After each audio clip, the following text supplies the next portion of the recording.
Hey everybody, welcome back to Jeff Bowles Central. We're going to review an aspect of the co-op experience of Borderlands 4. It's called a metaphor. Well, what are you working out? It's secret. That's why it's called metaphor. It's a secret. That's what metaphor means, secret. Which is to say the split screen. This is the split screen console review. My wife and I played this on Xbox Series X. I'm the top portion screen. My wifey is the bottom portion screen. And we had a lot of fun with this. We played it in split screen thusly. We've been playing Borderlands since the very first game came out back in 2009, I think it was. But we've always had two consoles. Like, it was a 360 game, we had two 360s.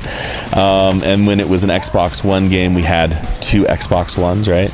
But with this guy, we have a situation that the modern economic system calls being le poor. Because she can't afford it. No, ma'am, I'm afraid that's not allowed. Help me, I'm poor. Weepy us, the world's smallest violin, one cool mega console at our disposal. So we played it in split screen, and it's mostly a cool experience this way. And considering that, like, you know, more than half of everybody who plays this is going to play it on PC anyway, I don't really see much of a problem with that. But if you have the single couch and you have the single console and you have two controllers, it's worth checking out. The only thing about it is it's very slow. It's a very slow, very almost too glitchy for fun experience. But for the most part, that's an aesthetic thing. For instance, one of the major things about it is that the loading is twice as long, okay? And for instance, like the vending machines, the vendors, they take forever to load, and it's like the whole thing just slows down. It goes ka-chunk, ka-chunk, ka-chunk. Oh my God! And so when you lay that on top of some of the other proclivities, just the natural proclivities of the Borderlands series, that are also kind of slow-ish, what you get is kind of a slow experience for a first-person shooter made in the year 2025, okay? So, for instance, you know about Borderlands that it's very bullet spongy, yeah? You know that when you walk into any encounter, especially something that's a little bit later in the game, mid to late game, you're likely to have to pump 1 billion bullets into one baddie, right? Or several baddies to get the situation handled. So now we're adding on a second player. Player 2, ready! On one screen, condensing the workspace in half, slowing the whole thing down, slowing the frame rate down, slowing the loading down. Even within scenes, pop-in becomes an issue. Loading the actual graphics.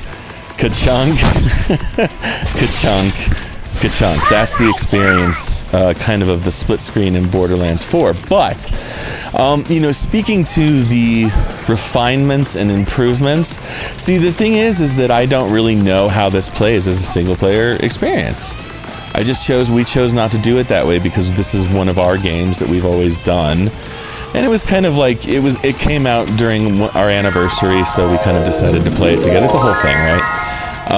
But I have no idea how this plays as a single-player experience, and I know from the media coverage and the YouTube coverage and TikTokers and all that stuff that there's other issues with it. For instance, we did have it crash a couple times on us, which blows, any way you slice it. Nobody likes crashed games. We also there was some sign-in issues, like just getting profiles to load. So I know what they mean, and I know that there was all this controversy, the developer coming out and kind of being belligerent towards us, the gamers, for having problems with his game. So I know all of that, and I know that that's all kind of part of the story here, but very simply, my wife and I had a wonderful time with this game. I like the new open world structure. I like the new vehicles, the motorcycle things, the kind of speeder hog type things. I like the voice acting. I like the writing still super funny. It's still got one of the best versions of crude, which is to say smart crude, or just, childish but intelligent senses of humor around, okay? It's not for everybody, but I like it all right.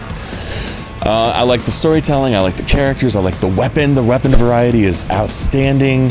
I feel like maybe there's a little bit lack of punch in kind of the mid or lower guns, but that's kind of always been the case, you know. So there's a lot to really, really love about Borderlands 4. I would just say this, that as a single couch co-op experience in split screen, ka-chunk, ka-chunk, ka-chunk. And that's where we're gonna leave it, man. We're gonna leave this as kind of a short review. You know, I feel like this is kind of a game that's been out for a month and a half already anyway, so there's not a whole lot I can say about it that others haven't said.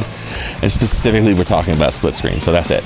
So as a split screen game, if it was a single player game and I had the same relative experience as far as quality goes, I'd probably give it an 8. I'm gonna give it a 7 as a split screen, co-op, single couch, Xbox or PlayStation experience. Fair enough? 7 out of 10, does that make sense?